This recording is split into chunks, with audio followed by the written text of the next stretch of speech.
Isabel Bennet was 36 years old when she learned how quickly wonder could be broken in public and justified in private. It happened 4 hours before everything else unraveled, before accounts were frozen, before access was revoked, before silence replaced entitlement. At the time, all Isabel heard was the sound of plastic snapping, sharp and final, completely out of place in a garden built for softness. Before I continue, please take a moment to subscribe to the channel, like the video, and let me know in the comments where you're watching from today. Your one click really helps support the channel. The sound cut through live music, polite laughter, and the low hum of adults congratulating themselves on a pleasant afternoon. Isabel stood near the edge of the lawn, mid-conversation with a balloon artist about a display leaning toward the gate, when the noise reached her. She knew instantly it wasn't an accident. Accidents carry panic. This sound carried intention. When she turned, she saw her daughter frozen near the koi pond, hands clenched at her sides, eyes wide behind nothing at all. Isabel's older brother, Daniel, stood a step away from her, holding what remained of the glasses between his fingers like evidence. He wasn't angry. He wasn't smiling. He looked calm in the way people do when they believe they are right and expect others to agree. Around them, guests slowed, unsure whether they were witnessing discipline or cruelty. No one moved toward the child. No one spoke. Isabel felt something shift in her chest, not heat, not shock, but a precise, deliberate cold. The kind that settles when instinct overrides emotion. She started walking before she finished thinking. Emma had turned 6 the month before, and she was the kind of child who made adults soften without meaning to. She spoke gently, narrated her thoughts aloud, and believed the world rewarded kindness if you paid close enough attention. She wore glasses not for fashion, but for necessity. Custom lenses. Transition coating. Special temples designed to avoid pressure behind her ears because of a mild neurological sensitivity that made discomfort escalate into pain within minutes. Isabel had spent weeks consulting specialists, testing materials, letting Emma choose every detail so she wouldn't feel like the glasses were something being done to her instead of something that belonged to her. Emma chose pale lilac frames with tiny silver stars on the sides. She called them her magic specs. She believed they helped her see things other people missed. Isabel had leaned into that belief. Childhood didn't last long enough to correct wonder. The party itself reflected that philosophy. It wasn't loud or flashy. It was deliberate. A fairy garden theme spread across the backyard. Hanging lights woven through trees, moss-covered tables, glowing jars filled with glitter. Acoustic music drifted softly through the air. The centerpiece was a custom treehouse installation wrapped around an old oak, complete with a curved slide that ended in a bed of flowers. When Emma saw it, she stopped walking and smiled so wide it looked painful. She wore a flower crown and introduced herself to guests as the queen of the forest. Isabel didn't correct her. Some truths didn't need trimming. Daniel arrived late, as he often did, wearing a hoodie and sneakers like effort was optional and punctuality was negotiable. His wife, Lauren, kept oversized sunglasses on even in the shade, her posture stiff, her smile too practiced. Their children hovered close, quiet in a way that suggested rehearsal. They handed Emma a wrinkled gift bag containing a puzzle that looked like it had been grabbed in a hurry from a gas station shelf. Isabel's parents, Robert and Helen, gave Emma an educational workbook. Isabel registered the moment with a dull awareness, the kind that comes from pattern recognition rather than surprise. Emma thanked them all, hugged the gifts to her chest, and smiled like they mattered. She always did. That should have been Isabel's warning. Emma spent the afternoon floating from table to table, showing guests her fairy crown and inventing stories about invisible creatures who lived near the pond. Isabel watched from a distance, proud and alert, used to monitoring rooms without drawing attention to herself. She had learned that skill early.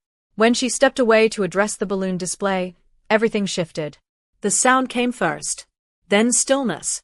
Isabel turned back just in time to see Daniel holding the broken glasses. He spoke evenly, loud enough for nearby tables to hear. "This is what happens when you act spoiled," he said. He didn't raise his voice. He didn't need to. "Maybe now you'll learn something." He handed Emma a pair of used rubber gloves from a maintenance bin and told her to pick up trash. Emma obeyed immediately. She bent down slowly, her hands shaking as she gathered napkins and wrappers from the grass. She didn't cry. She didn't argue. Her body moved with careful precision, like she decided it was safer not to draw attention to herself. Isabel watched from a few steps away, registering every detail with unnerving clarity. The gloves were too big. One kept slipping. Emma adjusted without complaint. Around them, Conversation died. Guests stared. Some looked away. Isabel's parents didn't move. Lauren avoided eye contact. The quiet wasn't accidental. It was practiced. Isabel didn't raise her voice. She didn't confront Daniel. She walked over, knelt, gently removed the gloves from Emma's hands, and lifted her into her arms. Emma pressed her face into Isabel's shoulder, still silent. Isabel turned toward the house. No one followed. At 6 o'clock, Isabel sent a single message to the family group chat. "Thank you for coming. The party is over." People left quickly, awkwardly. Daniel didn't argue. He didn't apologize. He thought the moment had passed. Isabel knew better. That night, she sat on the edge of Emma's bed, watching her sleep. The broken glasses were gone, discarded earlier like they'd never mattered, but Emma's hand kept drifting to the spot behind her ear where the temples usually rested. She hadn't cried. That scared Isabel more than tears ever could. Emma crawled into Isabel's bed sometime after midnight, the way she used to when she was younger. One arm wrapped around her stuffed fox, the other resting against Isabel's side. Isabel lay awake, listening to her breathing even out. When her phone began to vibrate on the nightstand, she didn't look at it. Panic had a rhythm. She recognized it. She waited until Emma was fully asleep, then stood and went to her home office. No music. No distractions. Isabel logged into the system dashboard Daniel assumed she no longer touched. He believed she handled only the big picture. She clicked through access logs, credentials, permissions. Every digital footprint lit up like a map. She didn't rush. One by one, she logged him out of internal platforms, supplier portals, shared drives, administrative tools he'd relied on for years without question. She flagged his profile for suspension and marked recent invoices for review. Then she moved to finance and froze all budget allocations tied to Daniel's side projects. No explanation required. By the time she closed her laptop, Isabel felt calm. Not satisfied. Not angry. Certain. Upstairs, Emma shifted in her sleep and reached instinctively for glasses that were no longer there. Isabel returned to bed and lay beside her, already understanding something she would not yet say aloud. The party had ended hours ago, but the reckoning had only just begun. By morning, Isabel moved through the house with practiced calm. She made Emma breakfast, her favorite cereal with strawberries cut small, and sat with her at the table while cartoons murmured in the background. Emma ate quietly, still hadn't mentioned the glasses, but her fingers kept drifting to the side of her face as if checking for balance. Isabel didn't force conversation. Children spoke when they felt safe, not when they were prompted. At 10:17, Isabel's phone buzzed again. She didn't need to read the alert to know what it meant. Daniel would be discovering the consequences of assuming permanence in a system he didn't own. Isabel rinsed the bowl, dried her hands, and deleted the notification without opening it. By noon, messages stacked up unanswered. Daniel had shown up at the office. His badge failed. His laptop locked after 3 attempts. Security followed protocol and walked him out. Isabel learned this while standing at the sink, watching water run over fruit. She felt no surge of triumph, only confirmation. That afternoon, Lauren arrived at the house carrying a tray of muffins tied with ribbon, her smile brittle, rehearsed. Emma opened the door before Isabel could intercept. Lauren crouched to speak, her voice low. Emma listened, expression unreadable, then turned and walked away. Lauren straightened, flushed, and told Isabel Daniel hadn't meant it the way it came out. Stress. A lesson. Isabel told her the online store payments would remain offline until trust was restored. Then she closed the door. There was no raised voice. No scene. The absence of drama unsettled Lauren more than anger ever could. That evening, Isabel asked Human Resources to quietly review Daniel's team. She expected tension. She hadn't expected documentation. 2 formal complaints sat unresolved. An intern described being shouted down for asking a clarifying question during a client pitch. A vendor reported Daniel had misrepresented internal budgets to force a discount he wasn't authorized to negotiate. There were emails, screenshots, a voicemail. Patterns rarely announced themselves. They revealed quietly once someone decided to look. By nightfall, Robert texted asking if they could talk, saying things had gone too far. Isabel replied with a single sentence, "No, it hasn't." Silence followed. On the 3rd day, Daniel emailed her. Subject line, apology. 6 words in the body. I shouldn't have broken her glasses. No greeting. No signature. No mention of Emma by name. Isabel read it once and closed it. The box arrived the following afternoon, left at the gate. Inside were new glasses, pale lilac, nearly identical. Helen stood on the walkway when Isabel opened the door, posture careful, hands folded. She said she'd driven 2 hours to find them. She didn't apologize. Isabel thanked her anyway. Refusing would have turned it into something louder than she was ready to handle. Emma tried them on, smiled once, and went to her room. That night, she slept through without climbing into Isabel's bed. Isabel marked it as progress, even as something inside her remained alert. The week that followed looked almost normal from the outside. Daniel stopped attempting to access systems. Meetings ended on time. One manager admitted she'd forgotten what it felt like to speak without interruption. Emma adjusted faster than Isabel did. She named the new glasses her battle glasses and said they'd survived something important. She didn't ask about Daniel. Isabel's parents began calling just to ask how Emma was doing. No explanations. No defenses. When Daniel appeared at the gate one afternoon, hands in his pockets, eyes down, and asked if he could say something to Emma, Isabel answered calmly. Not today. Maybe not ever. He nodded and left. Marissa mailed Emma a charm bracelet with a card about magic. Isabel noted the effort without mistaking it for accountability. At dinner with Robert and Helen days later, Isabel watched closely. Helen complimented Emma's drawing without correcting colors. Robert listened, actually listened, as Emma explained her fairy village in exhausting detail. Daniel didn't interrupt. Lauren redirected conversations away from money. It looked convincing. Isabel hated the part of herself that wanted to believe it. Later, Helen texted that she was proud of Emma for being well-behaved. The phrase lodged uncomfortably. Survival wasn't manners. When Robert mentioned transferring a small property into Emma's name someday, Isabel felt her guard lower just slightly. That was when Margaret called. Margaret's voice was steady, unembellished. She said she'd had dinner at Robert and Helen's house the night before. Everything had seemed pleasant. She excused herself while they cleared the table. On her way back, she heard laughter from the kitchen. Daniel's, Lauren's, Robert's, Helen's. Comfortable laughter. They were talking about Isabel. About overreacting.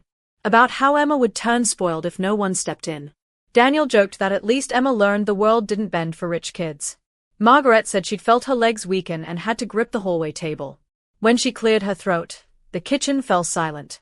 She left early. When she finished, she asked one question. Do you still think they've changed? Isabel didn't answer. She didn't need to. Something closed quietly inside her. The next morning, before Emma woke, Isabel made 3 calls. She asked her lawyer to halt anything related to the proposed property transfer. She flagged Daniel's remaining bonuses for audit. She called a realtor about selling the lake cabin that had always been in her name. She didn't warn anyone. She didn't explain. She simply stopped. Isabel moved Emma to a smaller school across town. Gardens instead of parking lots. Art rooms that smelled like glue and paper. Children who didn't ask what her parents did or what brand her shoes were. Emma came home with dirt under her nails and stories about beetles and murals and a teacher with mismatched socks. Isabel slept better, not deeply, but without bracing for impact. When Margaret asked for a ride to retrieve a sweater left at Robert and Helen's house, Isabel agreed. She waited in the car. Minutes passed. Voices carried from the kitchen. Calm voices. Planning voices. Daniel laughed. Lauren mentioned emails they could reframe. Helen nodded. Robert asked if anyone had spoken to a lawyer about Emma's trust. Isabel didn't wait to hear more. She texted Margaret to meet her outside. That night, after Emma fell asleep, Isabel opened a private drive she'd kept for years. Receipts. Transfers. Dates. A folder labeled family contributions. The total sat there in clean numbers. They'd called her spoiled. They'd lived off her. Isabel locked Emma's trust, removed shared access, transferred remaining assets, and instructed her lawyer to formalize a permanent separation. Downstairs, the oven timer chimed. Isabel and Emma baked cupcakes together, frosting everywhere. At 10:42, a letter slid under the door. Lauren's handwriting. Family is still family. Isabel folded it once and put it away. She never replied. After the letter, there was quiet, not the kind that asks for forgiveness, but the kind that accepts a boundary. Isabel blocked Daniel's number first. Then Lauren's. She hesitated before blocking Helen, then did it anyway when a message arrived saying, "This is hurting everyone." Isabel recognized the framing immediately. Harm measured by inconvenience rather than injury. Robert stayed silent, as he always had when silence benefited him. For 2 weeks, nothing happened. No calls. No emails. No surprise visits carrying baked goods and regret shaped like obligation. The absence wasn't peaceful, but it was honest. Emma adjusted to her new school with a steadiness that both relieved and unsettled Isabel. Children accepted her easily. No one commented on her glasses. She talked about her days freely, unguarded. Isabel noticed the change in herself too. She stopped waking in the middle of the night with her jaw clenched. She still felt anger in the mornings, sharp and brief, but it no longer lingered like a question. One afternoon, Margaret asked if she could visit again soon. Emma lit up at the suggestion. They baked together, flour everywhere, laughter filling the kitchen. Isabel watched from the doorway, struck by how little effort safety required when it was real. That evening, Isabel deleted the last shared folder tied to her parents' address. It felt less like loss and more like finishing a task that had been overdue for years. The calm didn't last. It never does when entitlement believes it's been wronged. Helen appeared one morning with a lemon loaf and a smile that didn't reach her eyes. She said Margaret had exaggerated. That they'd already talked to her about meddling. Isabel felt something go still inside her. Turning on the one person who protected them wasn't confusion, it was strategy. Isabel called Margaret the moment the door closed. Margaret answered immediately. She said she'd been uninvited from Thanksgiving. Told to stop interfering. Isabel invited her to dinner that night without hesitation. Emma sat beside Margaret the entire meal, leaning into her stories, tracing the wrinkles on her hands with gentle curiosity. Later that evening, Isabel received an alert. Someone was attempting to access a home security system using an old password Daniel had helped set years earlier. Isabel locked everything down and changed the remaining credentials. Then she checked Lauren's online store. 5 days earlier, a forged ownership transfer had been submitted. Isabel's signature copied, permissions altered. The realization landed cleanly. The apologies, the gifts, the restraint, it hadn't been about peace. It had been about access. Isabel flagged the transfer as fraud and sent a legal notice. There was no anger in the action. Just clarity.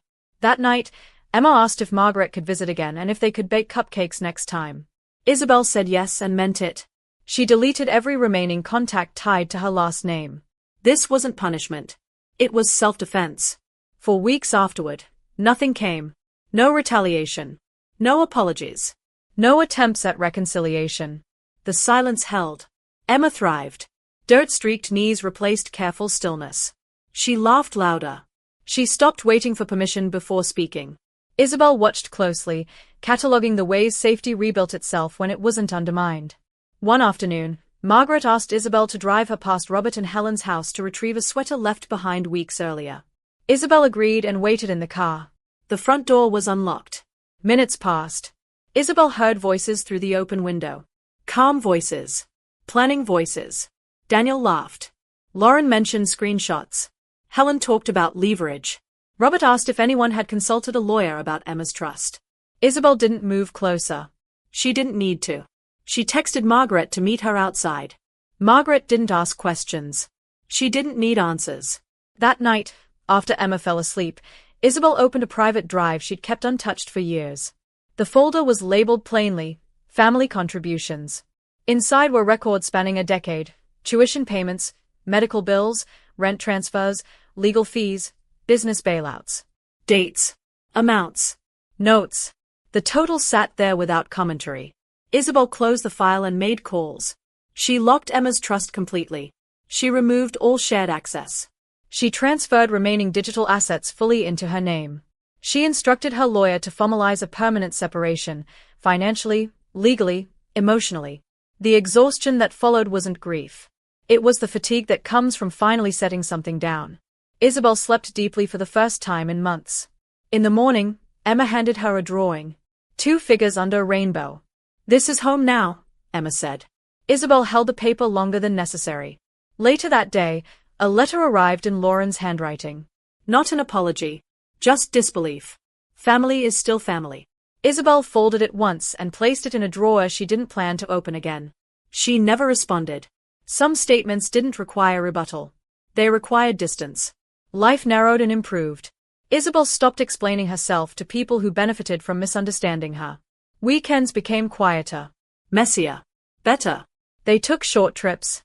They built fairy houses in the garden. Emma wore her glasses without flinching. Isabel still woke angry some mornings, but she no longer blamed herself for loving people who couldn't love back. One evening, Emma asked if she'd done something wrong. Isabel knelt in front of her and said the only mistake was waiting too long to choose her. Emma accepted the answer easily, as children do when truth isn't complicated. They baked cupcakes that night, chocolate frosting everywhere. Isabel watched Emma lick her fingers and laugh, unguarded. The past didn't vanish. It settled. No longer sharp. No longer loud. They had built something quieter instead. Safe mornings, steady routines, imagination without punishment. It wasn't perfect. It didn't need to be. It was theirs. The months that followed settled into a new shape. Isabel stopped measuring time by what she had lost and started noticing what remained. Mornings were slower. Breakfast stretched without urgency. Emma learned the rhythm of her new school quickly and stopped asking where to sit. She already knew. Isabel noticed how her daughter no longer flinched at raised voices on television, how she stopped scanning rooms before speaking. These changes were subtle, almost easy to miss, but Isabel catalogued them carefully. Healing didn't announce itself. It arrived quietly, disguised as routine. Margaret became a steady presence, Sunday visits, handwritten notes, gentle consistency. She never asked Isabel to forgive. She never suggested reconciliation. She simply showed up and stayed in her lane. Isabel respected that more than apologies. At work, boundaries clarified everything. Projects moved faster without interference. Decisions landed cleanly. Isabel realized how much energy she'd spent managing personalities instead of systems. The relief was physical. One afternoon, while folding laundry, Isabel found Emma's old flower crown tucked into a drawer. She held it for a moment, then placed it on a shelf in Emma's room, not as a relic, but as a reminder. Wanda had survived. It just needed protection. That night, Isabel reviewed her calendar and noticed something strange. For the first time in years, there were no family obligations penciled in. No birthdays she dreaded. No holidays she braced for. The empty spaces didn't feel lonely. They felt intentional. Isabel closed the calendar and turned off the light, understanding something clearly at last. Peace wasn't the absence of conflict. It was the absence of threat. News traveled back to Isabel slowly, filtered through distance and disinterest. Daniel had found contract work, short-term and unstable. Lauren's store never fully recovered after the fraud investigation.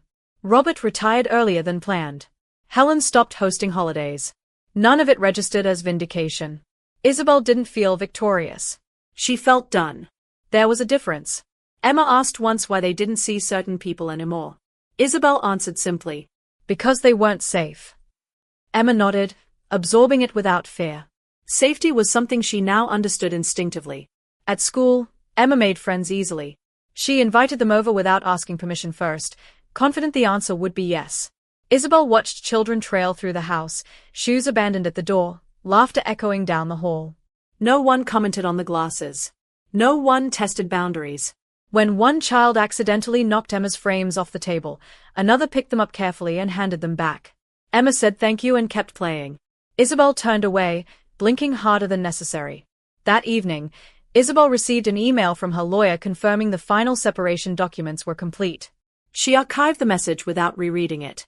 Some closures didn't need revisiting. Later, Margaret called to say she'd planted a rose bush in her garden for Emma. Something that comes back every year, she said. Isabel thanked her.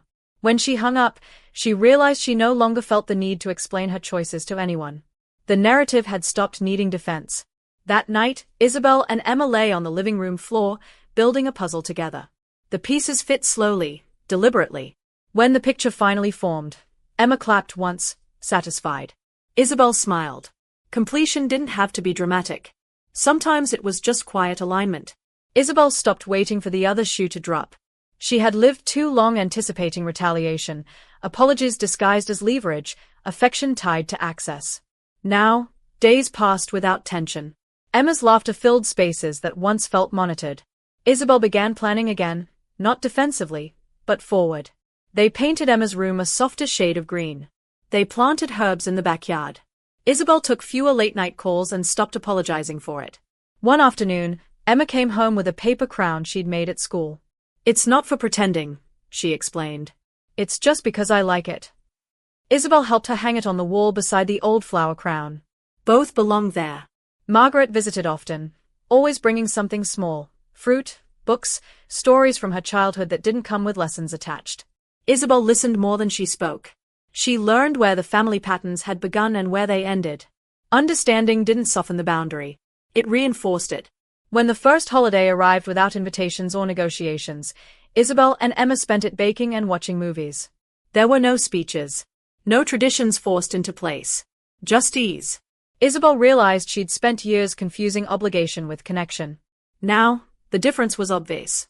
One evening, Emma asked if the glasses would ever break again. Isabel answered honestly. Maybe. But if they do, we'll fix them. Emma considered that, then smiled. Okay, she said, satisfied. Isabel tucked her into bed and turned off the light, standing in the doorway longer than usual. She felt no need to protect the moment by anticipating loss. It was enough to let it exist. Time continued without drama. Emma grew bolder, louder, more certain. Isabel noticed how her daughter now walked into rooms without hesitation, how she raised her hand without scanning faces first. These weren't milestones celebrated with photos or announcements, but Isabel marked them privately. She learned that healing wasn't linear. Some mornings, anger still surfaced. Brief, sharp, manageable. Isabel let it pass without judgment. It no longer dictated her choices. At work, Isabel declined a panel invitation about resilience. She didn't need to narrate survival. She preferred to live it quietly. When a colleague asked how she managed balance, Isabel answered honestly. I stopped negotiating with people who mistook access for love. The colleague nodded, understanding more than Isabel expected. One afternoon, Isabel received a forwarded message from an old acquaintance asking if things were ever going to be fixed with her family. Isabel deleted it without responding. Fixing implied something broken that wanted repair. This didn't. That evening, Emma showed Isabel a new drawing. 2 figures again, under a rainbow, but this time, there was a garden around them. They are building something, Emma explained. Isabel pinned it to the fridge. She didn't need symbolism. She needed truth. And truth had settled into their lives like something earned. Margaret's health declined gently, without crisis. Isabel adjusted schedules without resentment. Emma sat beside her grandmother and listened to stories that didn't end with warnings. One afternoon, Margaret said something Isabel didn't expect. You broke a cycle, she said simply. Isabel didn't answer right away. She watched Emma trace shapes on the floor, humming to herself. I just stopped it, Isabel replied. Margaret smiled. There was no correction. When Margaret passed months later, peacefully, Isabel grieved cleanly. No unfinished conversations. No guilt. Emma attended the service and held Isabel's hand, steady and present. Afterward, Isabel felt the weight of legacy shift, not as burden, but as choice. She understood now that family wasn't something you endured. It was something you curated. Back home, Isabel packed away old photos she no longer needed and kept the ones that mattered. The story had narrowed again, to something manageable, something honest. That night, Emma asked if Margaret would be proud of them. Isabel answered without hesitation. Yes. It was the easiest truth she'd spoken in years.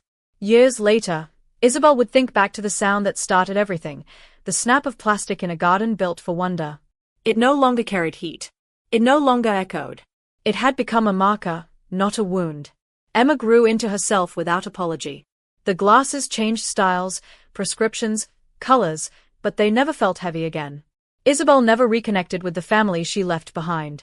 Not out of bitterness, but because the door had closed properly. No drafts.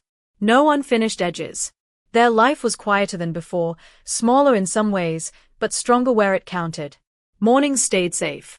Evenings stayed kind. Emma never learned to make herself smaller to be accepted. Isabel never again mistook silence for peace. They had chosen each other early enough this time. And that choice held. Thank you for watching until the end. If this story resonated with you, kindly subscribe to the channel, like the video, and share your thoughts in the comments. Did Isabel do the right thing, or should she have handled it differently? If you were in her place, would you have chosen peace, or tried to fix the relationship?